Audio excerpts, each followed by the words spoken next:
Hey guys, welcome to my 9th grade book list. So every year I create a list of books for my kids that I want them to read just as part of our homeschool. Some of them I put more emphasis on than others. Some of them are like, I want you to read this for sure. And some of them are, I would think you would really enjoy this. Try to read it. So last week I shared my list for my 6th grader. He really enjoys fantasy and humorous stories, and so I have a lot that I think he's going to like. This week we are doing my 9th grader, and I'm doing things differently than I've ever done before. I've pulled off 13 books. One that she has to read. The other 12, I'm going to tell her she can pick. I haven't actually chosen a number, like 6 to 8, I'm not sure exactly, books that she can read from these. She is a bit like me, and she is a bit of a rebel. As soon as she's told she has to read a book, she instantly doesn't want to or doesn't enjoy it as much.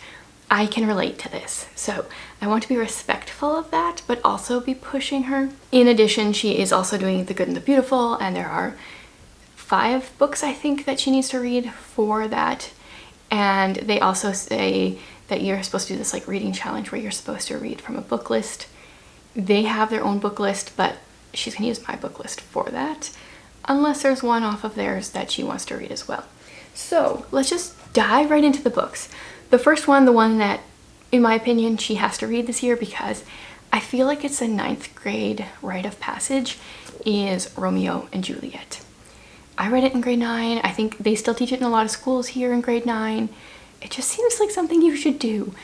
What I am excited about is I got the No Fear version. So it's got the play on one side and the modern day translation on the other. I feel like this would have helped me so much in high school. I actually think I want to reread it with her because it's been so long, but this is gonna be a game changer. And then we own a bunch more of these. If she wants to read more this year, she can. I got this from a book outlet. It was like $2.50 or something. It was a really great price, and they've had a few of these over the last 6 months. I've ordered a few of them. I will leave my book outlet link in case you guys want to grab it or check to see if they have it. If you've never placed an order from them before, my link gives you $5 off, so go ahead, check it out. Hopefully she has fun with this and it's not just a box to check, which it might be, but that's okay sometimes. Everyone needs to read at least some Shakespeare. Okay, then let's go into the classics section. So I have 5 classics of varying degrees. Some of them are much older than others that I think she might like, and that I want her to read. So let's go into it. The first one I'm actually currently reading. I'm 2/3 done at this point. Hind's Feet on High Places. This is an allegory about the Christian walk, and we follow a woman named Much Afraid. She is supposed to be marrying one of her relatives. Her relatives are the Fearings, I think they are, and this relative, his name is Craven Fear, but she is on her way to the high place, and she has these 2 companions named Sorrow and Suffering. And for the most part, I'm enjoying it. There's been like a few things that I'm like, but overall enjoying it. So I think this would be a good one for her. It's also like eventually I want her to read Pilgrim's Progress. They're very similar, but I feel like this one's an easier read because this one was written in the 70s, so it's much newer. Another one I have here is Little Lord Fauntleroy by Frances Hodgson Burnett. This is another one that I would really like to read because I listened to the audiobook years ago and I honestly don't remember much. 7-year-old Cedric gets quite a shock when he is whisked away from the streets of New York to an English stately home. He gets an even bigger shock when he discovers he will inherit a great fortune and a title. Cedric is daunted to meet the grandfather he has never seen before, who is mean and selfish. But Cedric, known as Little Lord Fauntleroy, is a very unusual boy who takes it all in stride. Yeah, I really don't remember much, but I do enjoy Frances Hodgson Burnett, The Secret Garden, A Little Princess, so put this one on the list. Then, in a very different vein, the next one I have here is an Agatha Christie. I didn't know which one to suggest to her, so I got 450 from Paddington because it's a Miss Marple.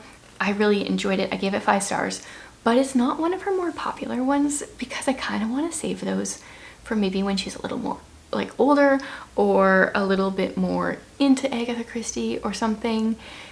This one, Miss Marple is on a train. No, it's Miss Marple's friend. Yes, Elspeth McGillicuddy. She's on a train, and as her train is going, another train comes up beside and then goes ahead. But for that brief moment that they're side by side, Mrs. McGillicuddy thinks she sees someone get murdered. And then she goes to Miss Marple and tries to get her to help out. So I really enjoyed this one. Curious, she's never picked up an Agatha Christie. We'll see if this is one of the ones she picks. I will definitely try to report back, maybe at the end of the year, what books she all picks up. This one is one that I suggested to her sometime in the last year, and she has not picked it up yet. It's What Katie Did. So this is by Susan Coolidge, and we follow Katie at the age of 12. She starts out quite annoying, but there is a like fairly major event in her life halfway through the book that changes her a lot. Her younger, more immature self reminds me a lot of myself growing up. And then it was really nice to see her mature. So I enjoyed that. This is one I honestly don't even know if she has read before. But that is Pollyanna by Eleanor H. Porter. This is a cool like manga style. It's not like actually, it's like anime illustrations throughout, which are really cute. Also the font is huge because they've made it a very thick book. I think she has possibly read this, so she could either reread it or pass on it, but I don't know, I saw this on the shelf and I had to pull it off. I also have a Little Princess in this edition as well. Okay, let's go on to non-fiction. Most of them are Christian non-fiction, but I'll start with the one that's not. This one is The 4 Tendencies by Gretchen Rubin, the indispensable personality profiles that reveal how to make your life better and other people's lives better too. This is a book that I read so many years ago and I think about quite a bit. Speaking of being a rebel, this says that there's like, we all fall within these 4 different personalities: the upholder, the obliger, the questioner, and the rebel. And I enjoy personality stuff, so does my daughter. I imagine she'll pick this one up. So the upholder, if they're going to say are going to do something, or if they're asked to do something, they will do it. So they meet outer expectations and their own inner expectations. The obliger, they are good at meeting outer expectations, but they resist their own inner expectations. The questioner resists outer expectations from others, but meets their own inner expectations. And the rebel resists both. I can relate as a rebel. If I cannot see a reason for something, I often won't do it, or I'll have a really hard time convincing myself to do it. Really enjoyed this read. She is the one that wrote The Happiness Project, something I can go for a reread of actually. I enjoy her writing. I don't agree with everything, but for the most part I enjoyed it. Now for the Christian nonfiction, I have Women of the Word by Jen Wilkin, How to Study the Bible with Both Our Hearts and Our Minds. I read this book years ago. Also could go for a reread myself, but it goes through and starts with it really just goes over exactly how to study with purpose, perspective, patience, process, prayer, and putting it all together.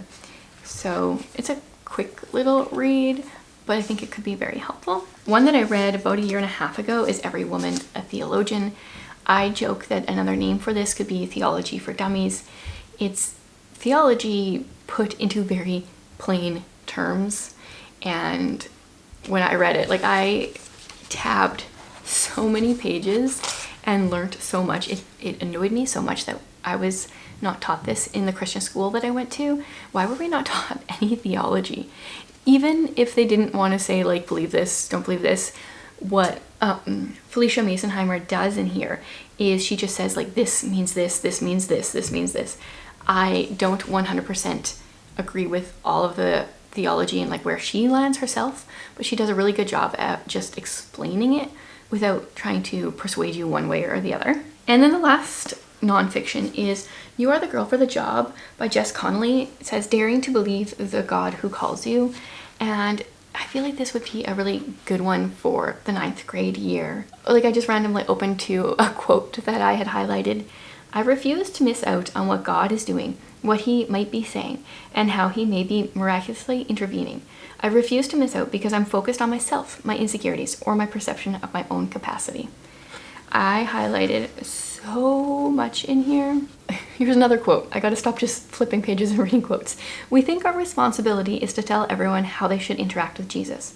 But what is most life-changing is when we interact with Jesus in front of others and let them see the difference he makes in our lives. Yeah, so I highly recommend this one if you guys haven't read it. Hoping she picks it up. I wish I could guide her, but I don't want to turn her off from books. Oh, it's that rebel personality.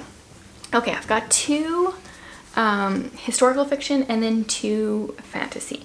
So the first one is Vienna Prelude. This is the first book in the Zion Covenant. It's so confusing because there's also a Zion Chronicle series by the same author. This one was very eye-opening for me. I didn't read a lot of historical fiction before reading this years ago.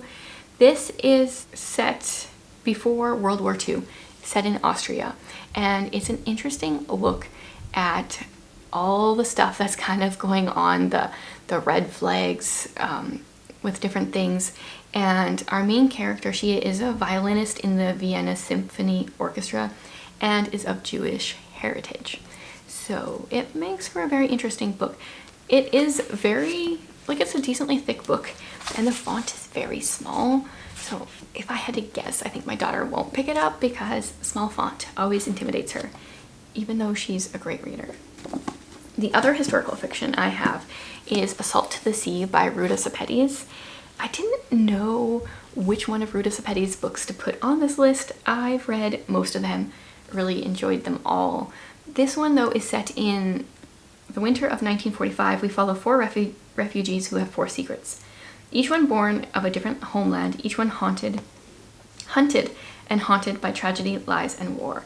So we follow 4 different main characters. I read it so many years ago now that I don't remember who's who, but there's a lot of different things going on in these 4 perspectives, and their chapters are all really short. They're like 2 to 4 pages each, and you're constantly getting a little bit more information. This was possibly my first Ruta Sepetys, and I've just read every one of hers since. Okay, 2 historical fiction. Guessing this one will get picked because it's the shortest fiction book on this list, I think. Wormwood Abbey. This is the first book in the Secrets of Ormdale series. This is by Christina Bear, and this is a Victorian era fantasy with like gothic elements and dragons. So our main character is Edith Worms. She's a Victorian clergyman's daughter, and her father gets a note right at the beginning of the book saying that he has inherited his childhood home. His brother has died. He's been like estranged from them for quite some time. He hasn't talked about his childhood home a ton because of all that had gone on previously, but he does have this memory of like seeing a dragon in the garden, which he always figured was his imagination. But we find out pretty soon that it really wasn't. And the fun thing about Edith is she writes mystery novels under a pen name. So she's just not your typical Victorian young lady. Fun story. And then I've got The Heir and the Spare. I just read this one this summer. Loved it so very much. It is pretty intense depending on your kids. Might not recommend it. Our main character, Iona, she is the second-born princess of this land. When she was younger, she was sent to school in the neighboring kingdom, and she wasn't allowed to say who she was. She went under the guise of a peasant girl, and at this school, people were treated based on their status, and so she was seen as the bottom of the barrel. She was treated like that, and her worst tormentor is now coming to her kingdom to marry her sister, who she also kind of hates. And so it's like her 2 enemies are supposed to get married. and there's a lot more to the story. It gets pretty dark and I'll say maybe a bit violent.